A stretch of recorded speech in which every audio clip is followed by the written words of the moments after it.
Bom dia a todas e todos. Mais uma vez estamos aqui num evento tão gostoso, tão oportuno, e eu tenho uma honra imensa, uma alegria muito grande de estar aqui com o Dr. Homero Batista para fazer um pré-lançamento de sua nova coleção. Assim, eu fico me pensando aqui comigo como que o Dr. Homero consegue, né? E é um magistrado, assim, diria, com todo respeito aos demais, mas de primeiríssima linha, e como consegue tempo para agora, então, nos trazer essa coleção de direito do trabalho, não é? Doutor Homero Batista, é uma alegria imensa tê-lo aqui conosco. Doutor Horácio, gostaria de fazer uma apresentação também? Bom dia. Bom dia, não quero só dar um bom dia a todos e todas, agradecer ao doutor Homero Batista, parabenizá-lo pela obra, o trabalho dos professores em geral, não é, professor Homero? Não é algo muito fácil no Brasil, nem tão reconhecido, mas para nós que trabalhamos numa área de especialidade tal como essa do direito do trabalho e tal, é uma obra como essa, tão ampla, tratando de aspectos que vão desde os princípios até os mais aprofundados, mas algo, acho que não dá para se chamar de tratado, não sei exatamente como é que se faz essa distinção, mas uma obra tão completa como essa nos traz muita felicidade de ser, inclusive, divulgada aqui na associação. O senhor tem as portas abertas aqui conosco e tem a palavra, inclusive. Bom dia. Obrigado, doutor Horácio, doutora Isabel. Eu me sinto em casa na associação, eu já falei isso algumas vezes, falei isso quando eu fui presencialmente lá, já lancei até mesmo um livro não jurídico lá, não sei se vocês sabem, lancei um livro de crônicas lá uma vez, foi uma noite muito prazerosa. Foi Tanto muito. na época da Ipiranga, quanto na Marquês de São Vicente, é muito bom ter essa nossa liberdade, essa nossa convivência. Eu me sinto tão honrado, tão feliz de estar aqui. Hoje nós estamos aqui celebrando vários aspectos, né? Celebrando a vida, celebrando a nossa resiliência na pandemia, sair livre no meio da pandemia, advogar na pandemia. Eu celebro, compartilho a batalha do livreiro Lacier, lá de Campinas, que é quem também nos motivou a estar aqui, que livraria de rua. Assim, a gente não pode dizer está em extinção, eu acho que a gente deve ter cuidado de falar isso. Ontem eu fiquei triste com uma notícia de que fecharam mais cinemas de rua, mas elas precisam ter, assim, uma atenção especial nossa. E celebro também o direito do trabalho. Então, doutor Horácio, o senhor sabe que eu também não sei qual é a definição de tratado, mas eu me lembro a primeira vez, a editora anterior, que publicou o livro pela primeira vez, que já não existe mais, a Campos, ela falou que o nome tratado poderia afugentar a plateia, que 10 volumes poderia ser um tratado. Eu fiquei com aquilo na cabeça, mas vamos lá. É assim, eu tive muita liberdade lá em 2007, na coleção, quando a editora propôs, que eles falaram, pode ter liberdade de extensão. Aí eu falava, mas tem certeza? Não, pode falar tudo. Mas eu falei, tem certeza? Porque, olha, não vamos nem fazer a conta de audiências. Devem ser mais de 20 mil audiências. Pode imaginar, os senhores têm mais de 10 mil, 20 mil audiências ao longo dos anos. Se a gente for relacionar todos os incidentes que já houve com contradita de testemunha, já não dá um livro de 100 páginas, Horácio? Se a gente for levar todas as arrematações tumultuadas que já houve, com vida de advogados especializados em execução, incidentes em sustentação oral, incidentes em recursos, né? Aí a editora falava, não, mas o objetivo é o senhor poder se estender. Aí eu falei, tá bom. Então, eu calculo 10 volumes, para não cansar o leitor, 400 páginas cada volume. Aí eles se assustaram, mas só se assustaram um pouco, porque eles só pediram uma reunião, e pediram que eu sustentasse oralmente isso para o chefe. Né? Aí eu falei, vamos lá. Aí eu falei, essa é uma história banal, mas sei lá, íntima, mas é assim que começou. Aí eu falei tanto, eu falei 1 hora. Aí eu me lembro que ele era holandês. Ele falou, publica como ele está falando, porque não vai dar para contestar o que ele falou. Porque eu falei, olha, só de testemunha eu já estou alinhando aqui 100 páginas. Porque o objetivo, então, deixando a brincadeira de lado, não é falar existe a prova testemunhal, existe o direito à prova testemunhal. É saber se o cara esqueceu o RG, se ele vai poder depor.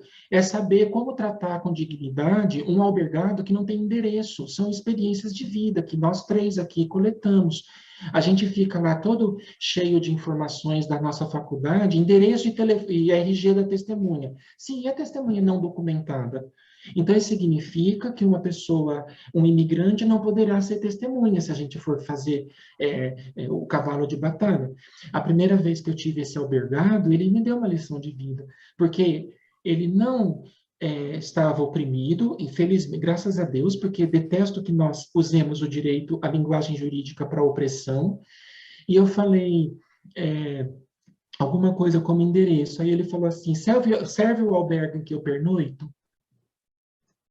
Acho que pode acabar a palestra, acabar nossa manhã para a gente refletir. A pessoa perguntando para o magistrado, e espero que ele estivesse à vontade, como eu estou dizendo.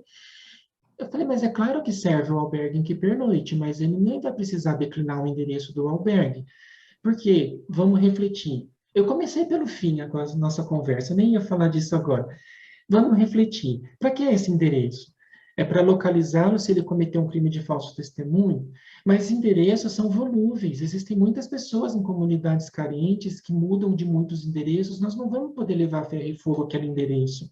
E se Deus nos livre, ele cometeu falso testemunho, ele vai responder na forma da legislação com os meios eletrônicos de rastreamento, com as dificuldades próprias do nosso dia a dia, o rico e o pobre.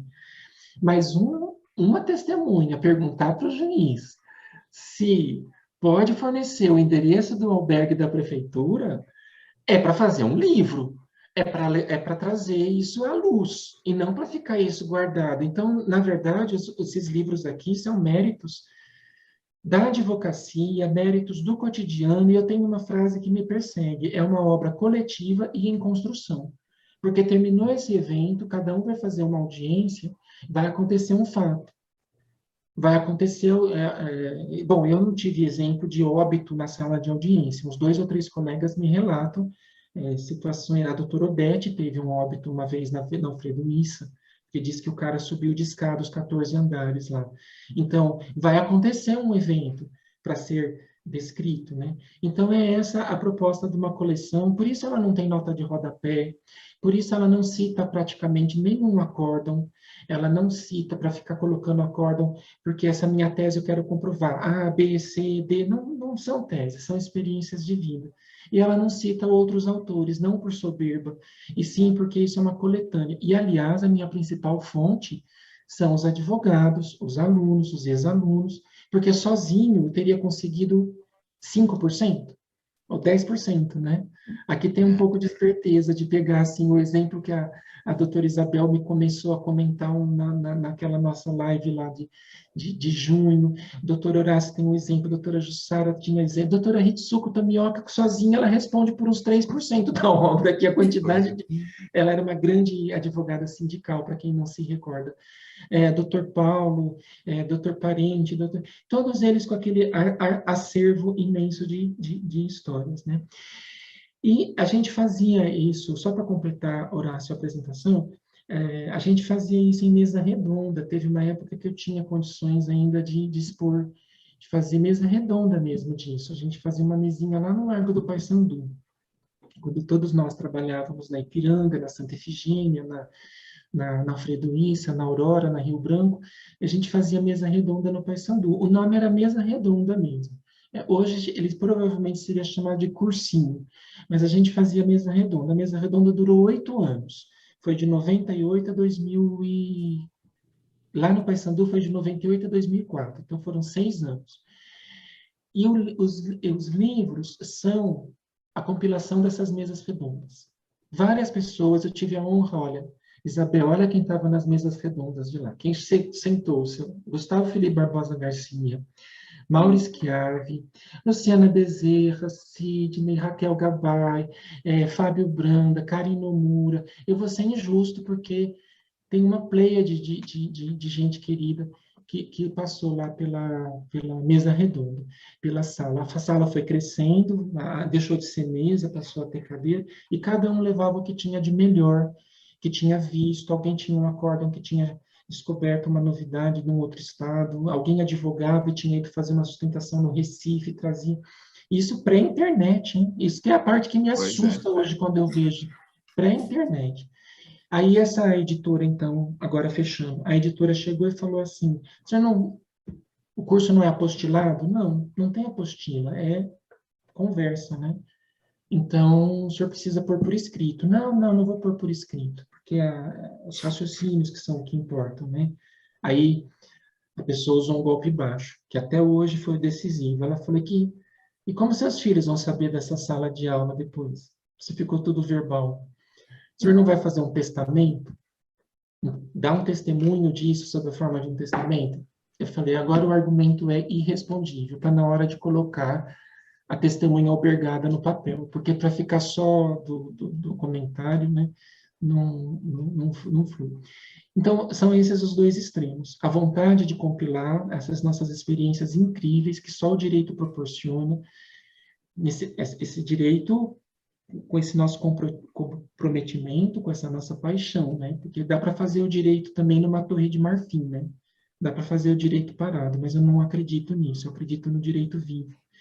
E foi assim, que a coleção ela pode ser chamada de irreverente, se a gente for ver por este lado. No início eu cheguei a ficar preocupado, admito.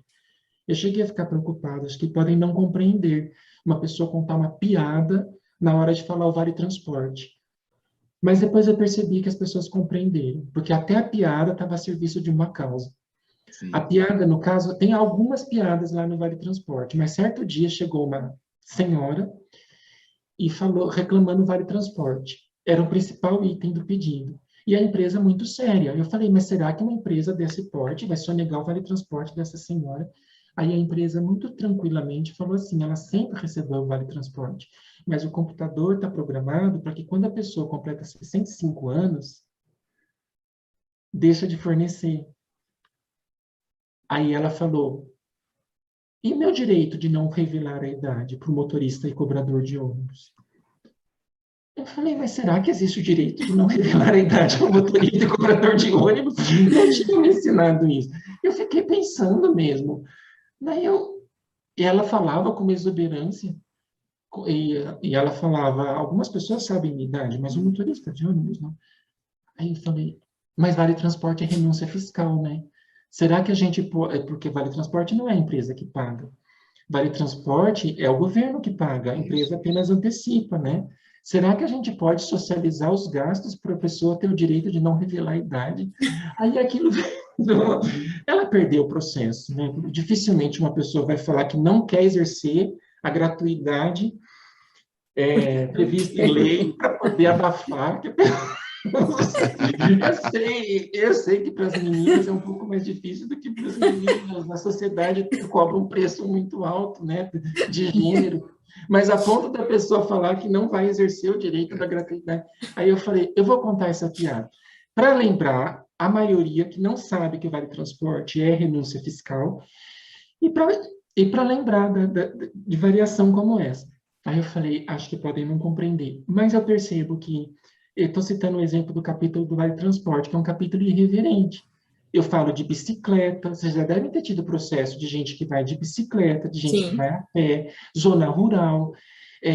Os amigos de Rondônia e do Acre tinham exemplos de pessoas que tomavam as pequenas embarcações, as jangadas,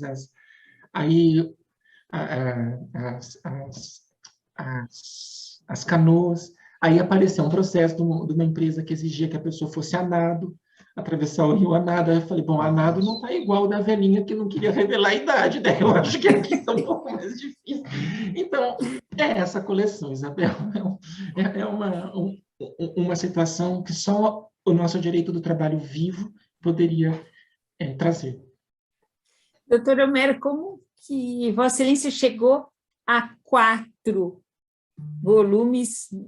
Bom, é verdade. Os 10 volumes, eu gosto deles como tal, eles funcionaram como 10 volumes durante muitos anos, né? Portanto, eu estou falando 2007. Aí eles tiveram 3 edições.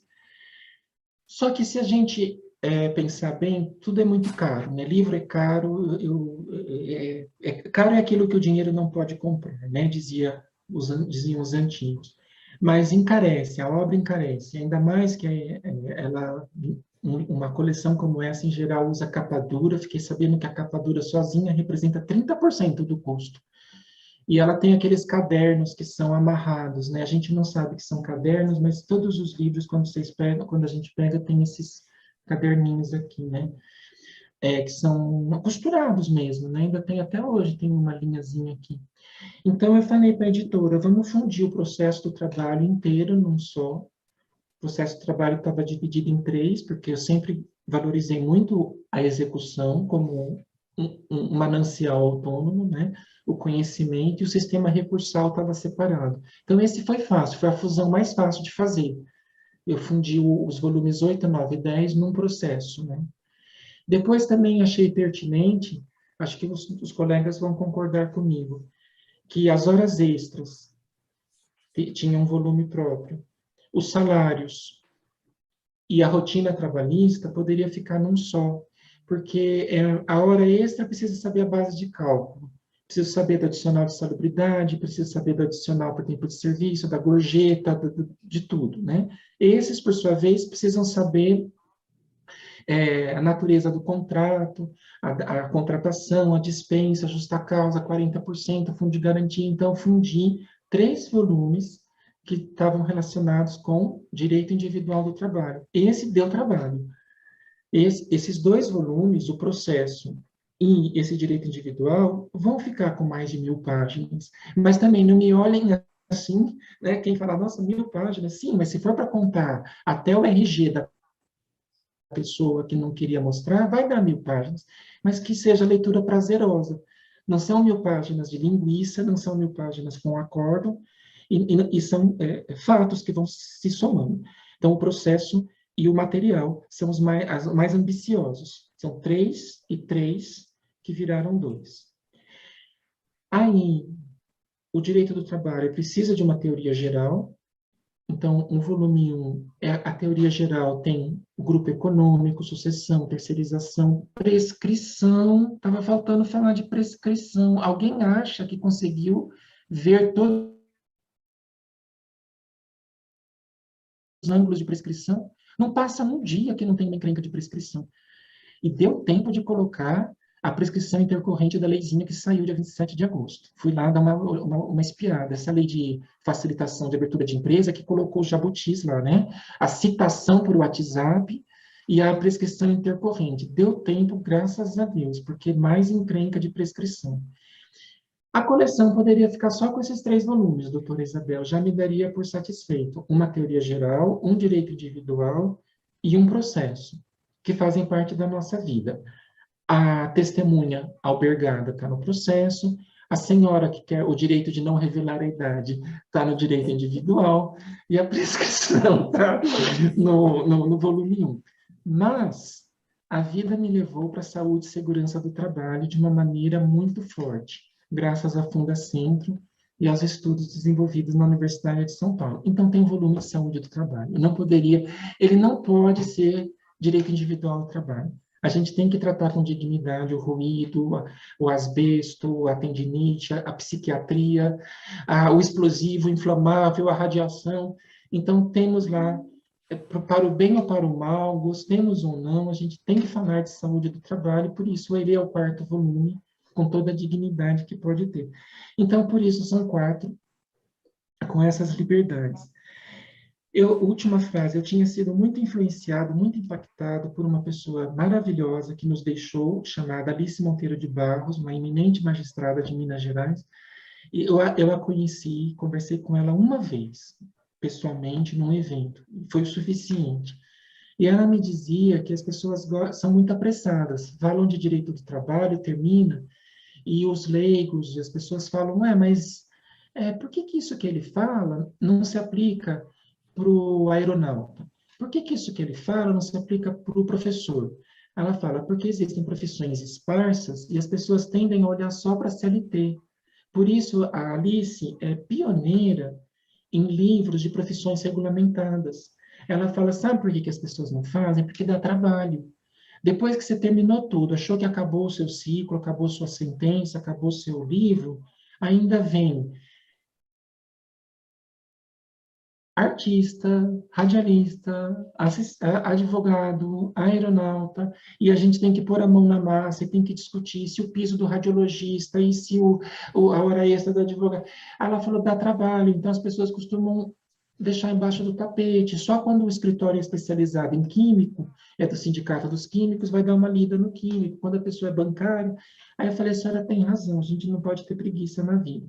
Então, tem lá, na coleção de 10 volumes, tinha o dicionário das profissões regulamentadas, aí eu coloquei junto com esse da saúde. Então, tem lá um beabá. E é complicado, o capítulo do advogado é um capítulo trabalhoso para fazer, para saber o que é dedicação exclusiva, para saber se os honorários têm natureza alimentar, para saber se o advogado é sócio e associado. Não são capítulos fáceis, mas fazem parte da vida.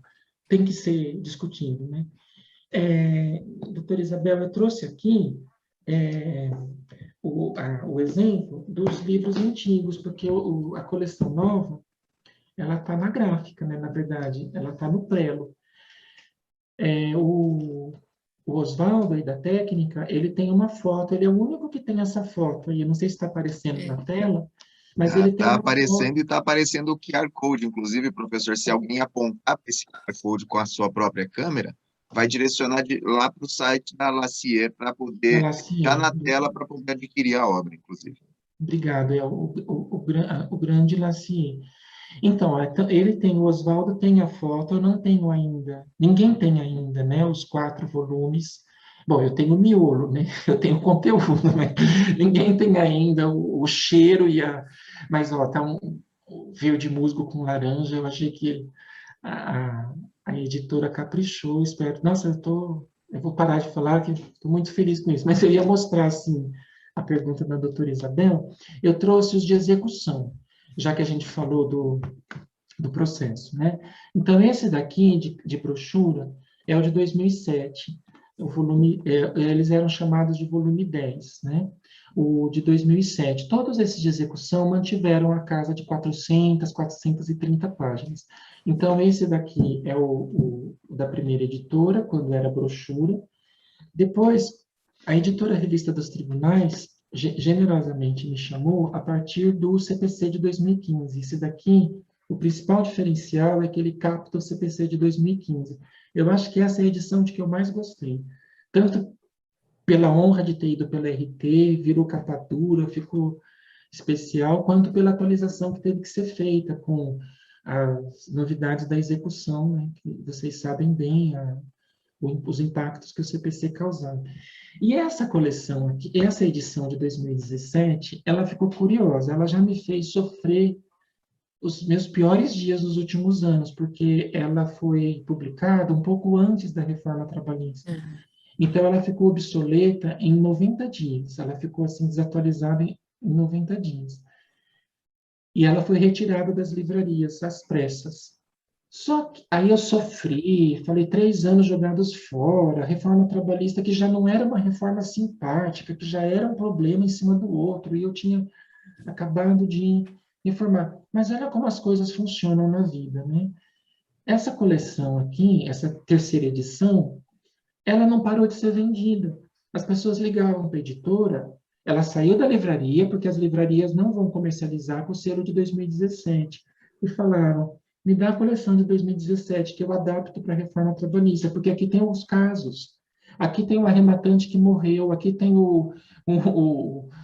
a geladeira que foi extraviada, aqui tem o depositário infiel, aqui tem a penhora do dinheiro, a penhora da previdência privada.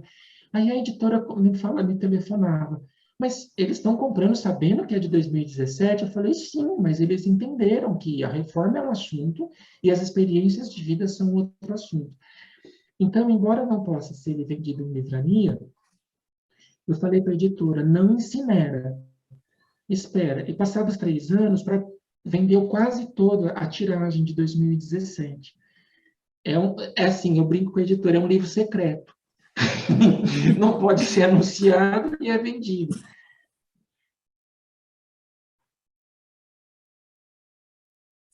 E, embora a gente esteja falando agora da quarta edição, esse livro aqui aparece em sites e aparece em Black Friday com edição de colecionador. Então, eles colocam lá Ai, que 80% bacana. de desconto, já vi até 90% de desconto. A editora falou que nem é. Só vendendo, às vezes nem é editora, às vezes é porque vira edição de colecionador. Não, alguém fala aí. É. Que bacana. Ah, doutor Homero parece estar um pouco com problema na conexão um pouquinho. Acho que fechou o microfone. Agora é É, Eu sumi junto com a edição de colecionador. Mas Foi já falar voltei. dela, pô, tá vendo, é, professor? Essa obra é secreta, de isso, repente é sumiu. mágico. Bom, então eu trouxe esses três aqui. Eles não vão existir mais na forma de execução, e sim na forma de processo. Mas eu acho que não vai fazer mal o fato de ser um grande processo, né? Foi assim, Isabel, que ficaram os 4 volumes. Doutor Ô, Homero, pode Ah, não, falar. por favor, Bel, por favor. Ah, nesses tempos nossos de tantas e tantas mudanças, essa nova coleção, ela que Vossa Excelência está nos contando, ela vai conseguir se adaptar a essas mudanças. Eu vou tomar aqui como exemplo a MP 1045, e aí vou contar para Vossa Excelência que nós já tínhamos até organizado um evento que viria o doutor Cláudio Brandão e o ministro Cláudio Brandão, o doutor Adalberto Martins, a doutora Ana Amélia, faríamos um evento e no dia anterior, né, houve... que bom que aconteceu isso. Como que a coleção... Como encarar tanta Isso, volatilidade com uma coleção que quer ser exatamente. perene, né? Eu tenho um segredo, não sei se você é bem compreendido, mas, Horácio, pode dizer que eu completo as duas. Não, eu ia dizer, professor, que primeiro eu ia dizer que eu acho muito bom ter a live com Vossa Excelência, porque por mais que nós aqui para a capital de São Paulo, né, estejamos muito próximos de Sua Excelência, portanto, na judicatura, Vossa Excelência na judicatura e nós na advocacia, estejamos sempre convivendo e tal, e percebendo como Vossa Excelência fala, eu fico com a impressão das suas obras, a primeira coisa é que Vossa Excelência fala como escreve, né? Ou escreve como fala, como dizem outros. Porque eu acho esse um fator importante de aproximação do leitor do livro, sabe? E o próprio conhecimento enquanto ciência, nesse caso é ciência mesmo, eu também acho, só a minha opinião, mas externada publicamente, que também deve vir, muitas vezes, de forma assim simplificada. Vossa Excelência disse, será que vão dar mais crédito ou menos crédito, porque escrevi de uma forma assim, sobre algumas experiências concretas, ou sem referir a bibliografia exata ali, ou sem fazer a referência bibliográfica naquele momento, na nota de rodapé e tal. Eu acho isso muito importante, até no sentido de aproximar a ciência do cidadão em geral, sabe? Sabe, Horácio, eu acho que é função nossa, não precisa ser religioso para seguir aquela frase que diz: a quem muito foi dado, muito será exigido. Porque a classe jurídica, incluindo todo mundo, teve acesso à informação e não passa para quem precisa, escondendo-se atrás do juridiquês. Sejamos francos. Eu desconfio, eu passei a falar isso em palestra, eu desconfio de quem usa juridiquês em excesso. Ou a pessoa não sabe, ou ela está escondendo alguma coisa ali, porque pega o cliente e começa a falar, não, porque o agravo regimental, a contraminuta, e o cliente fica, ok, mas e quanto vale, né? O que serve? E isso vale muito para a magistratura, para os membros de carreiras jurídicas, para a advocacia em todas as suas atuações. Então, há muito tempo, Horácio, eu me preocupo que nós tenhamos a linguagem acessível, porque um professor de penal disse isso uma vez, ele falou assim, quem sabe, sabe falar. Então, quem sabe qual é sei lá, que eu falei lá, que da testemunha, saberá falar com a testemunha, adequar o discurso, para não transformar o direito em opressão.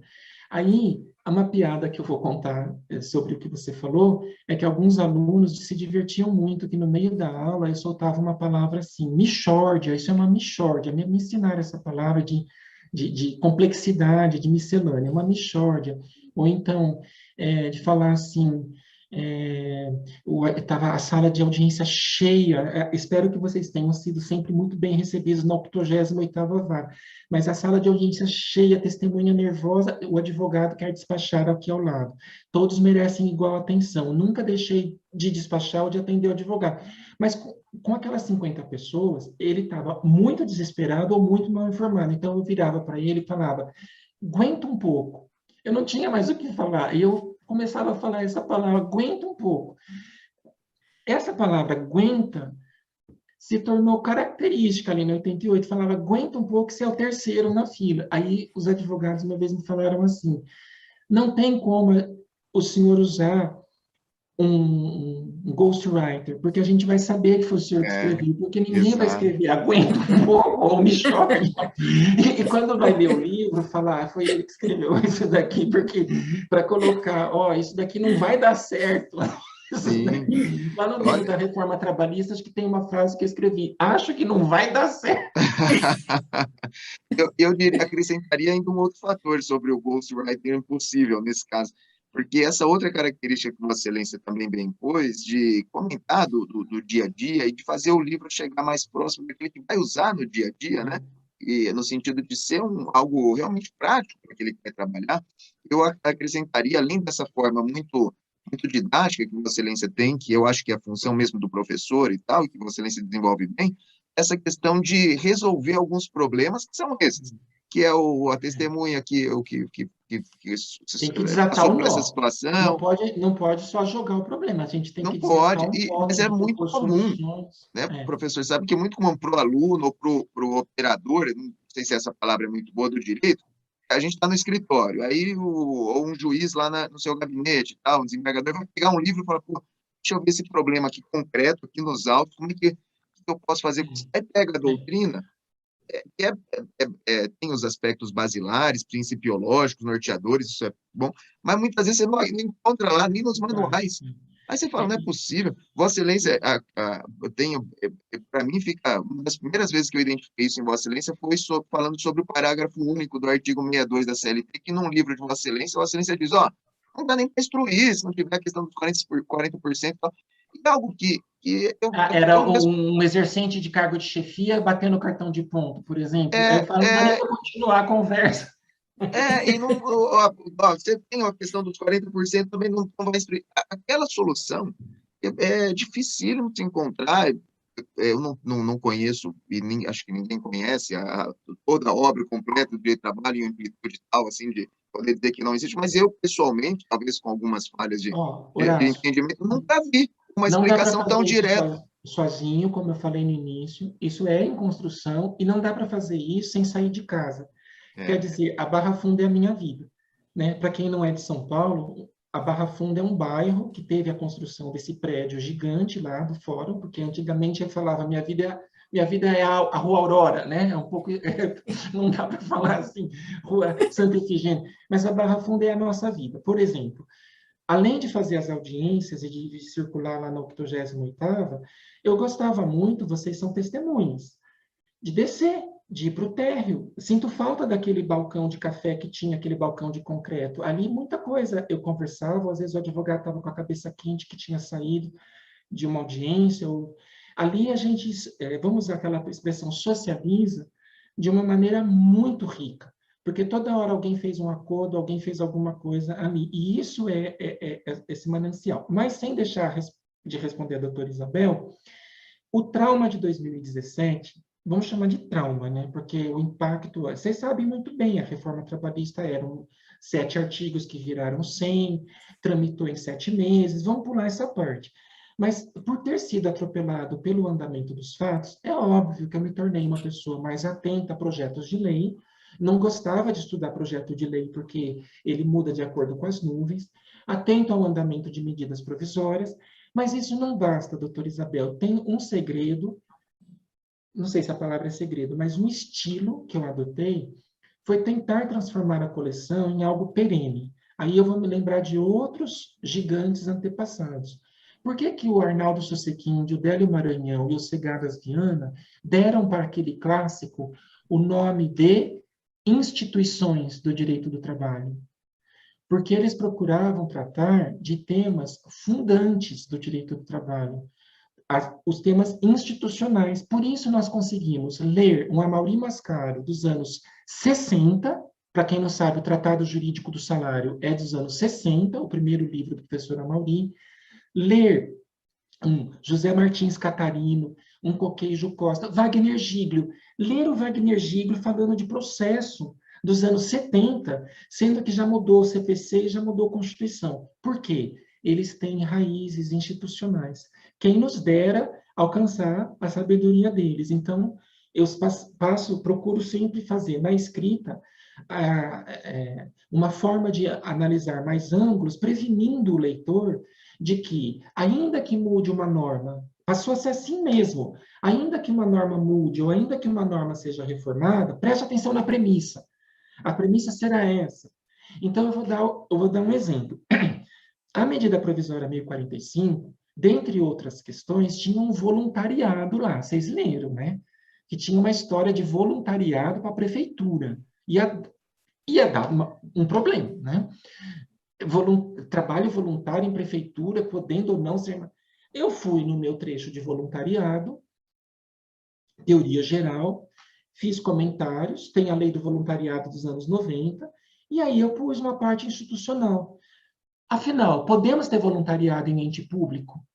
Como você faria se tivesse, no seu caso, no seu escritório, um trabalhador que não foi registrado porque a prefeitura disse que... E ter comentários institucionais com MP ou sem MP? Porque a gente não vai poder ficar à mercê disso. Os livreiros me ajudaram a perceber isso, porque eu falava, não vou atualizar, o país é muito volátil. Você tem que fazer sua parte. E daí, se a medida provisória vier e falar o voluntariado na prefeitura, a parte institucional capta. Eu não queria falar de justa causa de vacina. É um assunto muito fervilhante, ainda em aberto. Voltei lá no item da justa causa, comentei isso com alguns colegas essa semana, e em respeito à advocacia, que está assim, aturdida, voltei lá e falei, vou ser sincero, é uma das questões mais difíceis do tempo presente que essa obra está sendo escrita. Então, estão aqui 5 argumentos favoráveis, 5 argumentos desfavoráveis à justa causa da recusa da vacina, com algumas nuances. Então, ao mesmo tempo, tentar conciliar momento contemporâneo, momento presente, com instituições. Vamos usar essa expressão para eu poder dormir. Do contrário, cairia na frase da outra editora que disse assim, a sua coleção merecia um país mais estável. Porque aí eu falei, sim, mas eu não nasci na Suécia, né, para comentar o direito de trabalho da Suécia. Desculpa os suecos, mas deve ser fácil comentar o direito de trabalho da Suécia. Não sei se o rei baixa decretos ou se tem medida provisória, mas a nossa situação a gente ri, mas é aflitiva, né? É assim, doutora Isabel. Doutor Homero, vamos falar, então, se for possível ao senhor, um pouquinho de algumas coisas que nos deixam dormir, como essa decisão recente do ministro Gilmar Mendes, falando um pouquinho. Do grupo econômico. Um pouquinho eu acho que eu vou me arrepender de dizer que a vacina estava mais fácil do que o grupo econômico. Eu ia falar, eu tentar fazer uma piada sobre isso. A sua piada vai ficar no próximo livro, hein? Já vai para o próximo. Orgulhosamente ou humildemente, eu devo dizer que a parte do grupo econômico é bem extensa lá no Teoria Geral. E uma questão que me preocupa muito é fazer o grupo econômico funcionar com as regras do processo, com o direito de defesa, com os nortes do processo civil e do processo do trabalho. Então, eu me dedico bastante energia a convidar o leitor a refletir se o grupo econômico é, como deve ser, empregador único. Isso já nos afasta do CPC, porque quando o CPC fala, que o ministro Gilmar cita o artigo 583, se não me engano, do CPC, que fala ninguém pode ser executado sem ter feito parte da coisa julgada material. Sim, mas se é grupo econômico, é empregador único, ele fez parte. Poderia acabar aqui. Ele fez parte. Como a atividade... Aí eu proponho uma frase que eu aprendi em alguns autores, como atividade econômica. Então, não existe a padaria X, existe a atividade econômica exercida pela padaria X. Aí eu mato 2 coelhos. A sucessão de empregadores, porque não fez parte, o Itaú não fez parte do processo do Unibanco, mas ele comprou. Eu não vou toda hora anular o processo quando tem transação, tem que pensar nisso. Eu sei que é exigir muito para o pessoal que é fora da área trabalhista, mas essa é a nossa matéria-prima.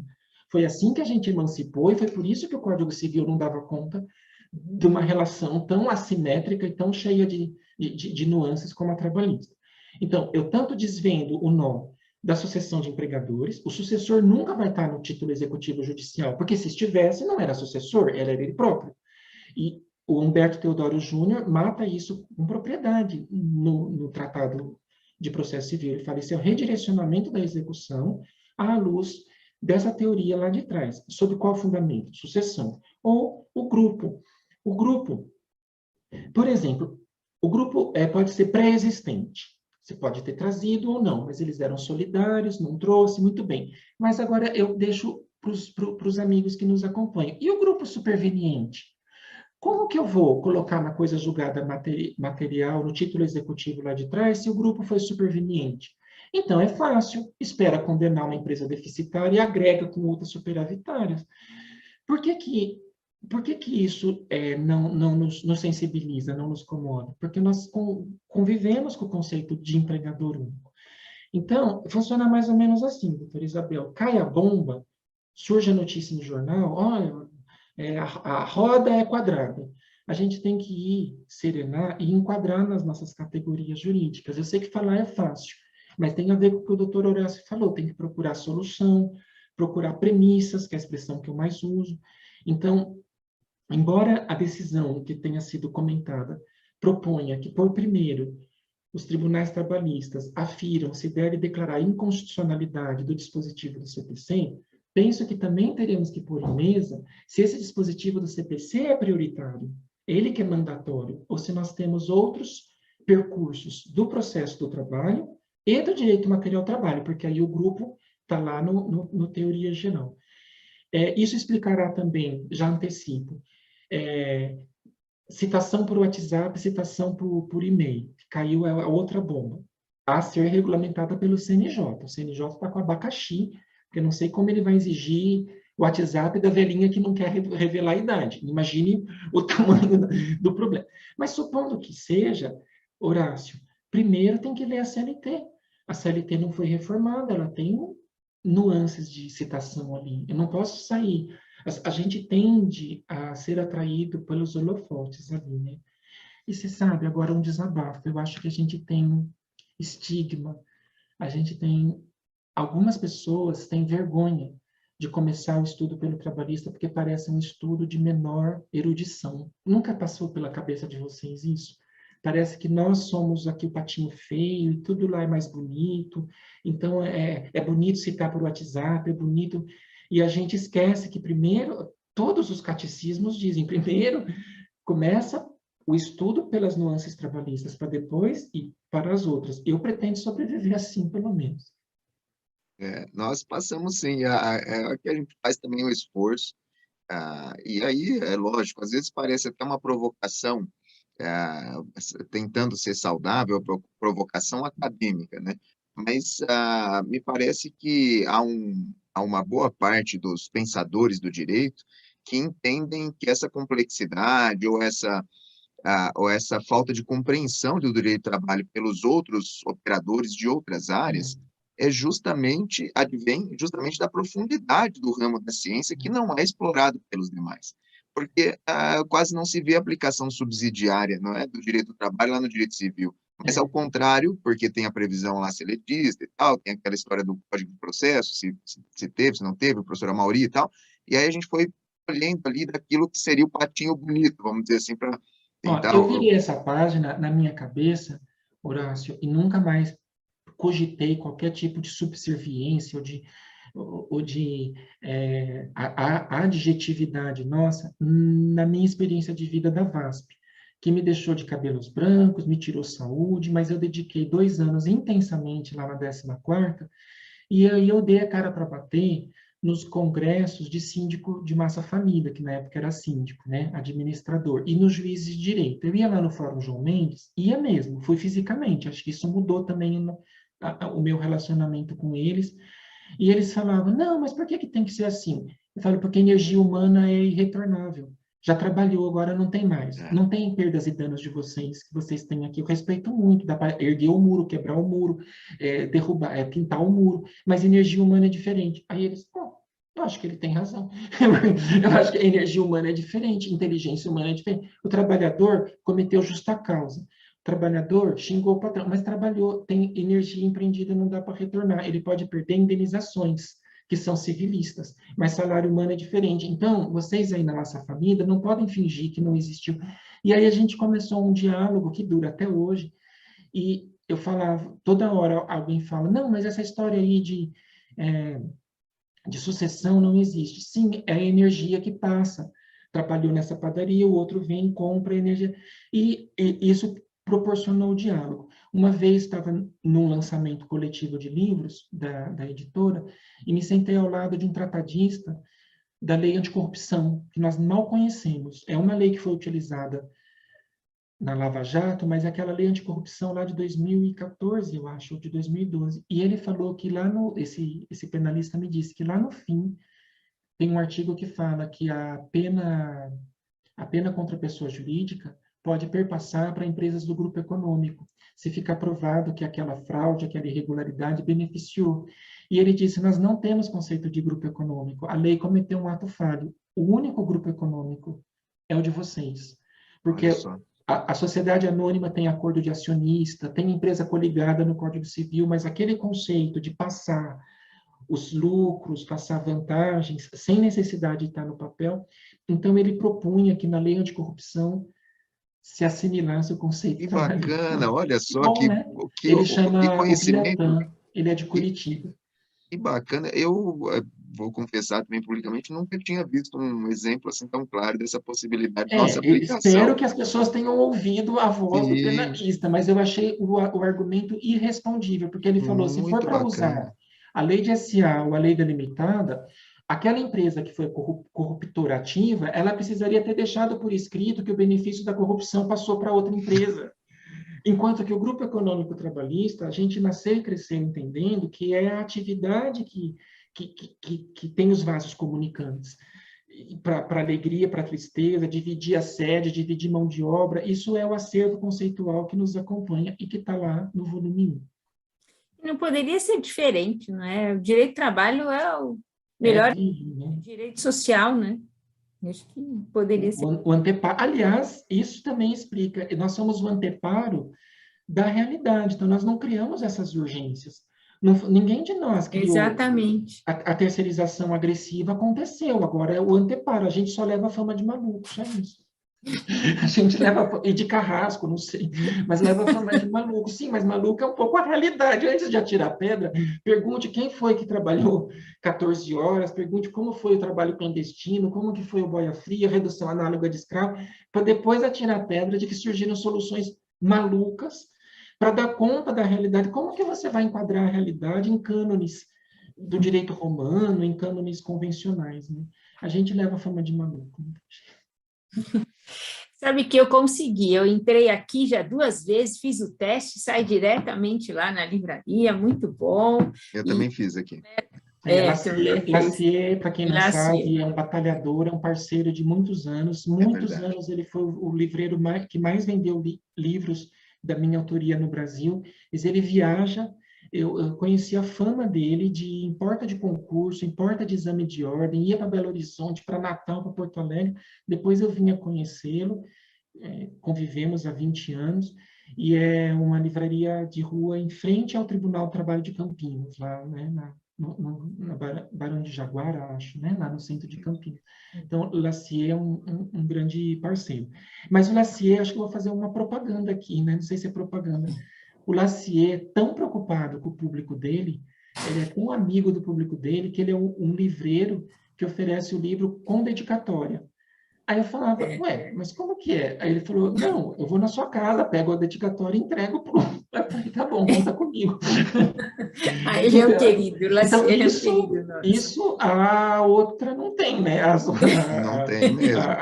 As compras de correio não vão conseguir alcançar. Aliás, isso talvez explique como que vai sobreviver o orgânico com o outro, o artesanal com o outro, É. cada um com uma ideia. Ó, E ele teve essa ideia da dedicatória. professor Homero, vou fazer eu não ia mostrar, mas vou fazer uma confissão aqui, porque quando Vossa Excelência disse que Confesso, Horácio, confesso, eu vou e anotar. seus livros, né? Os seus filhos, como é que vão ver? Você não está escrevendo isso e tal. Mas eu estava, Vossa Excelência falou do livro Costurado aqui. Eu tá, por acaso, eu estou com um livro aqui de 1942, do Irosê Olha, Pimpão. E eu comprei esse Então, livro eu peguei porque a propósito do Covid e tal, que ele fala, é o Getúlio Vargas e o direito social trabalhista. Eu queria ver o que ele falava ali, porque tinha uma experiência pequena da guerra e tal. Será que tem alguma coisa aqui, né? pode ter, sempre Mas tem eu comprei esse livro num sebo. um sebo. Tinha outros ali, assim, que acho que 2 ou 3, quando eu fui ver ali no centro, no sebo, acho que do Messias, não sei. E aí eu comprei porque havia um escrito aqui com o nome de quem adquiriu, que no caso era um advogado lá do Rio. Ele comprou em agosto de 42, que foi quando foi lançado esse negócio. Tem uma assinatura aqui que até hoje eu não sei se é do Iroseu ou não. Sim. Mas isso aqui é um Não tem negócio, preço. não tem. Não tem. E quando você lê isso, fora as questões da saúde, né, de você lendo matéria, e tal, mas quando você lê isso, e pode guardar, e pode acessar, e pode se desconectar com o livro, eu ainda acho que a gente, até para as gerações mais novas, né, que não por opção, mas elas têm muito acesso ao eletrônico e tal, Isso vai porque fazer falta. isso aqui é sensacional. Então, e eu não tenho dúvidas, professor Homero, que vendo a sua obra e vendo como ela é escrita e como ela é boa, como ela é prática, pode ser de 30 reformas que passem no Brasil, porque toda hora que passar uma reforma entre aspas, né? E essas obras, mesmo as mais antigas, e As não vão ser superadas. secretas. As secretas não vão ser superadas pelo tempo. E se vierem com uma pena sua ali do que o Lacier colha, poxa, aí então não Vai ficar tem. infungível. Vamos fazer uma live daqui a 30 anos e vamos Vamos, ver vamos. o Isso aqui deve ficar retrocesso. para a posteridade, esse momento lá no YouTube, né? A gente daqui É, 30 anos volta e de repente leilou por R$ 1 milhão, um livro de Vossa Excelência, assim, com a sua assinatura ali. oh, e eles vão rir da é bom nossa comprarmos lei. agora, então, hein? Eles vão falar, que muvuca que era essa barra funda, que coisa. É, fórum. Tá Doutor bom. Homero, tem como o leitor fazer uma pequena degustação do seu livro antes de comprá-lo? Sim, É possível? a editora, eu só tenho gratidão. A editora Revista dos Tribunais, né? Ela tem mais de 100 anos, não sei se vocês sabem. Ela foi comprada por uma multinacional, a Thomson Reuters, mas mantém um espírito caseiro, vamos dizer assim. Eu adoro a RT, eu não tenho como falar diferente. Sempre muito atentos em todos os itens. Eu que devo dar trabalho muito para eles, porque eu devo ser um autor chato, que eu fico, não, mas tem que melhorar 10% a letra, tem que mexer nisso, mexer aquilo, e eles têm que acompanhar, assim, essa chatice. Aí, o site deles, e hoje em dia quase todos os sites, eles demandam muito que o livro tenha resenha, resumo, contracapa, e o código ISBN, o código de barras, e um capítulo ou um trecho da obra. Isso é comum, né? Acho que as multinacionais trabalham muito assim. Aí eles me ligaram, quando já estava indo para a gráfica, aliás, esperamos a medida provisória terminar para ir para a gráfica. Só no dia 1º de setembro, quando caiu a 1045, eu estava pronto para comentar, ela caiu, aí eu comentei se ela ressurgir em 2022. Eu fiz alguns comentários adicionais. Então, só no 1º de setembro acabou atrasando, portanto, essa live em dia 17 de setembro de 2021 já era para estar com o livro, mas eu falei, não tem problema, vamos esperar, e ele sai da gráfica no 27 de setembro, se não me engano. Quando foi para a gráfica, a editora me ligou e falou assim, escolhe um trecho de cada volume. Aí eu falei, mas eu não vou colocar só assim, toda a página 1 ou toda a página 100. Eu quero colocar alguns trechos representativos. Então, eu quero muito que o Horácio preste atenção no critério que eu fiz para a escolha. Do volume 1, eu peguei uma parte, só pode ser nessa coleção, me desculpa, mas só pode ser nessa coleção. Para explicar onerosidade, o volume 1, teoria geral, está ali na foto, mas está ali, não sei se dá para ver, teoria geral. Onerosidade. Então, Horácio, o que a gente vai ver? Onerosidade, trabalho por conta alheia, né, e recebe o dinheiro e recebe a paga. Estou eu, como motorista que sou, abastecendo um carro num posto de gasolina, e eu olho uma placa enorme de 1 metro por 50 centímetros de acrílico pregada na parede do RH lá do escritório. Tua caixinha é meu salário. Ajuda na caixinha. O frentista me pedindo a caixinha. Eu falei, não, peraí. Tá vendo? Eu vou ter fama de maluco. Mas o patrão do posto pagou uma placa, porque eu não acho que foi o empregado que foi. Será que esse patrão não paga salário para os frentistas?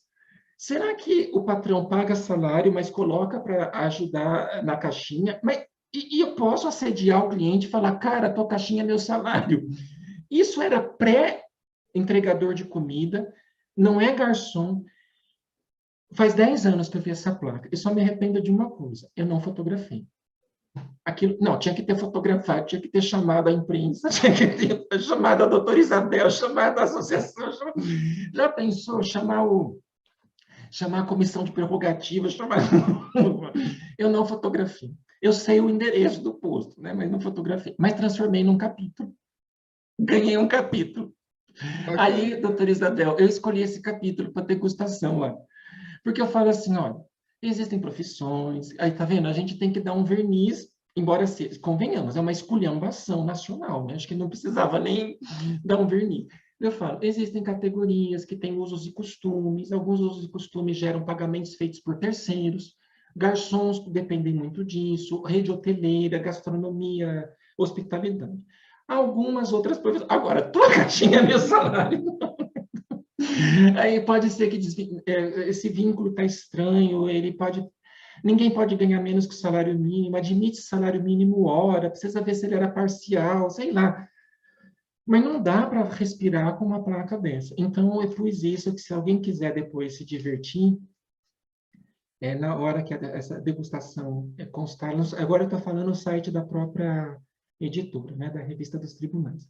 No volume 2, como eu amo lá a parte da saúde do trabalho, eu pus uma parte séria de surdez ocupacional, de ruídos, que eu faço uma explicação que eu nunca vejo. Foi graças a um anjo da guarda lá da Fundacentro que explica, depois que passa de 85 decibéis, como funciona, como que é o ruído contínuo, o batistaca. Então, eu coloquei um subsídio da parte, misturei um pouco com umidade, calor, que está bem naquele trechinho ali da NR15. No volume 3 do direito individual do trabalho, eu troquei aqui, o volume 2 é o do direito individual e o 3 é o da saúde. Uma aluna, uma vez, deu um show numa aula, na aula, que todos os advogados trabalhistas de reclamante e de reclamada sofrem, que é como quantificar salário-utilidade. Se a pessoa ganha carro, ganha casa, ou ganha notebook, como salário-utilidade, não como ferramenta. Porque a maioria é como ferramenta de trabalho, né? Você deu notebook para trabalhar em casa. Você deu carro para fazer representação de vendas. Mas existem executivos ou alguns níveis hierárquicos de trabalhadores que têm o carro como complemento salarial. E aí eu estava pagando um mico lá na frente, falando assim, olha, tem tese que diz que tem que calcular fundo de garantia sobre o valor do táxi que ele economizou, sobre o valor seria da locadora de veículo. Aí tem aquela discussão, valor real, valor percentual do salário mínimo, né? Aí ela levantou a mão, ela tem ascendência japonesa. Ela levantou a mão e falou assim, os RHs de empresas japonesas fazem o cálculo da obsolescência do objeto, lá do bem. Aí eu falei, a obsolescência, mas eu não vou conseguir calcular a obsolescência. Ela falou, é fácil. Se o trabalhador recebe um carro para usufruir e depois devolve, é como se ele estivesse recebendo um naco, um trecho daquele carro por mês que ele ficou com o carro. Quantos anos o senhor acha que o carro tem uma vida útil razoável? Aí eu falei 5 ou 10, né? Não sei responder, mas vamos pensar em 10 anos. Ela falou, então, a cada mês ele sorve uns 120 avos, porque 10 anos são 120 meses. Eu falei, eu acho que você matou tudo que os advogados sempre quiseram saber. Para fazer na petição inicial, dizendo assim, o carro custa 60 mil reais, a empresa cede, então ele está ganhando 500 reais por mês, porque ele está ganhando um 120 avo. Aí eu falei, eu acho que vai ter que ser matemática, tem que pegar isso, não pode trabalhar no plano das nuvens, um percentual do salário mínimo. Aí eu me envolvi muito com cálculo matemático para facilitar as iniciais, as defesas e, se possível, as sentenças, né? Então, eu separei esse trecho do valor real, porque pouca gente maneja isso. Separei para degustação, mas para fora da degustação, tem capítulos inteiros para tentar não chegar na petição inicial. É uma súplica que se faz para a petição inicial, mas é uma súplica para a contestação também. Não chegar a falar assim, eu ganhei um complemento salarial, sei lá, que era uma estante, e jogar a bomba para o juiz resolver. Necessariamente a sentença vai ser injusta, porque vai ter juiz que vai arbitrar, vai ter juiz que vai colocar percentual, vai ter juiz que vai indeferir, vai ter... E fala, olha, recomendo 500 reais, porque parece... Aí a palavra-chave é justo e razoável, que está lá no 458, mas sem explicar o que é o justo e razoável. Então, eu devo muito isso a essa pessoa. E agora, essa aluna. No volume 4, Horácio, quando a editora ligou, eu pensei, vou colocar a testemunha albergada, vou colocar a velhinha que não revelou a idade, o que eu vou colocar? Aí entra na minha sala de audiência uma vez uma advogada, não conheço, não deu nome, foi embora, não sei reconhecer na rua, não é habituê da Barra Funda, o senhor salvou minha vida. Falei, como foi a sua vida, né?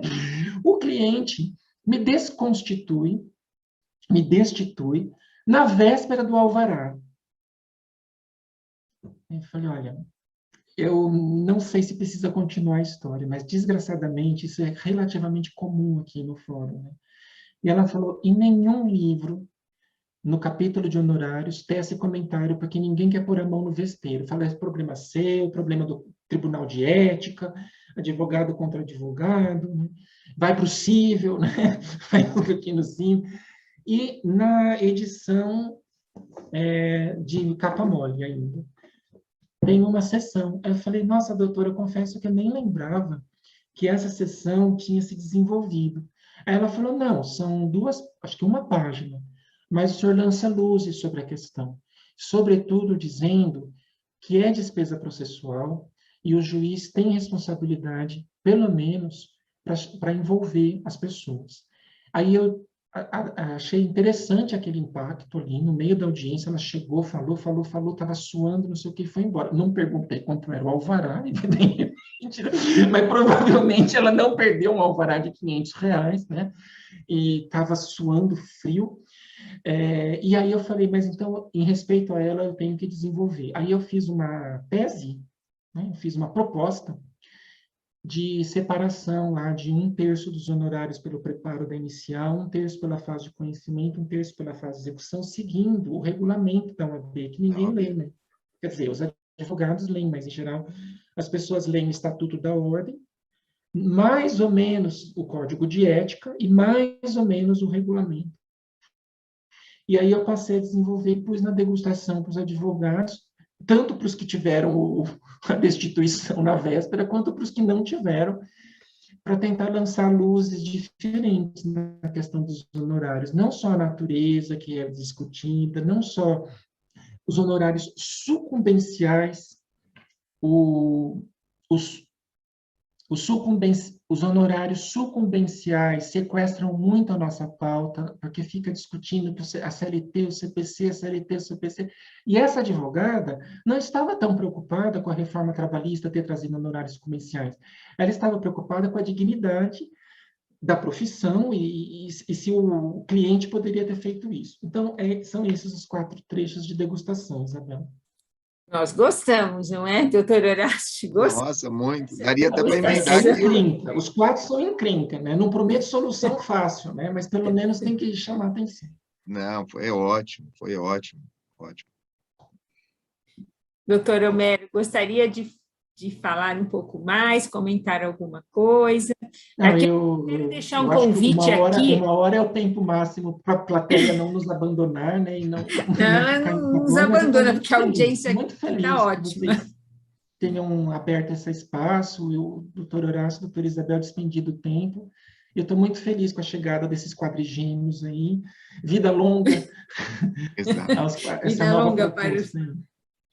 Tá bom de inovação, né? Tem que inovar para melhor, né? Mas isso aqui já tá bom, né? Não vem mais que não venham mais essas MPs horríveis. E deixa eu só falar uma frase dessa advogada que suava frio. Ela falou assim: o livro saiu de graça, porque ele se pagou na primeira solução. Eu falei, ai, que bom, finalmente alguém não reclama do preço do livro. Ela falou, mas as soluções que tem lá já se pagam. Eu falei, pelo menos uma pessoa concordou comigo. A gente fala muito isso, viu, professor? Curso bom que a gente usa na prática, livro bom que a gente usa na prática. Tem os mais aprofundados, que a gente pode filosofar e tal, que também usam para a prática, mas assim, para o dia a dia, é curso e livro, é dinheiro no bolso, a gente diz, porque você vai aprender coisas que você vai usar para sua profissão, para defender seu cliente, para adquirir. E essa proposta radical aí, ela ajuda o concurso de carreira jurídica, porque na prova de concurso a tendência é que a banca também pergunte: tua caixinha, meu salário pode cair no concurso, pode cair na segunda fase, não dá ideia, tinha uns alunos que falavam, não dá ideia, pode cair na sentença, né? O frentista fala, olha, eu fiquei a vida inteira lá, só andando com a placa lá, né? Como que vai? Aí a carreira jurídica, as especializações, a pós-graduação, a magistratura, a advocacia, então por isso eu falei que é um trabalho coletivo. Legal. Já queria fazer um convite aqui, aliás, faço já um convite para que Vossa Excelência venha, nós estamos aqui no pré-lançamento, mas que venha para um lançamento, quem sabe de forma presencial, não é? Vamos fazer um presencial, né? Pelo Lacier, seria excelente, não é? O que eu estou pensando, doutora Isabel, já está aceito o convite, mas eu estou assim, tão sedento disso que eu estou pensando até em criar uma espécie assim de sessão de autógrafos retroativos, fazer alguma coisa assim, porque não vai ter livro toda vez, mas a CLT comentada desse ano, coitadinha, ela nasceu...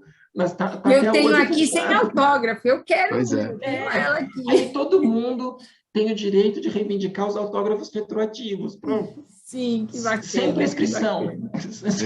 Sem prescrição. Ai, doutor Homero, vamos fazer assim, sessão de autógrafos retroativos. A gente dá um nome ali. Vamos combinar. Já está. Traga o seu livro usado. Que bacana. E como sempre, muito leve, muito gostoso. Obrigado. Outra vez, das outras 2 vezes. Muito obrigada, doutor Homero. Não foi um prazer e é sempre um prazer tê-lo conosco. Quando Obrigado.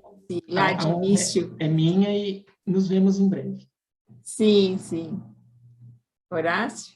É isso. Não, também só agradecer ao professor Homero, agradecer esse papel da divulgação científica. Eu fico sempre pensando como é importante ele ser feito. Não adianta para cliente, muito menos para aluno, quem não consegue explicar uma ideia complexa em palavras simples, é porque não compreendeu a ideia, não é? E eu sempre fico surpreso e positivamente surpreso com Vossa Excelência, doutor Homero, por conta disso. Alguém já disse que a simplicidade é o último grau da sofisticação, e está aí, resumido em Vossa Excelência isso. É uma meta para nós atingirmos, né? Simplificar por dentro e por fora não é fácil. É isso aí. Eu quero só agradecer também e parabenizá-lo pela obra também. Muito obrigado. Como eu vou deixar a última palavra a Vossa Excelência, ou a doutora Isabel, um bom final de semana a vocês que estão aqui, Isabel, doutor Homero, e os que nos acompanham também. A última palavra, doutora Isabel, da minha só gratidão. Muito obrigada, gratidão, saúde a todos, um bom final de semana e um beijo no coração de todos. Obrigada.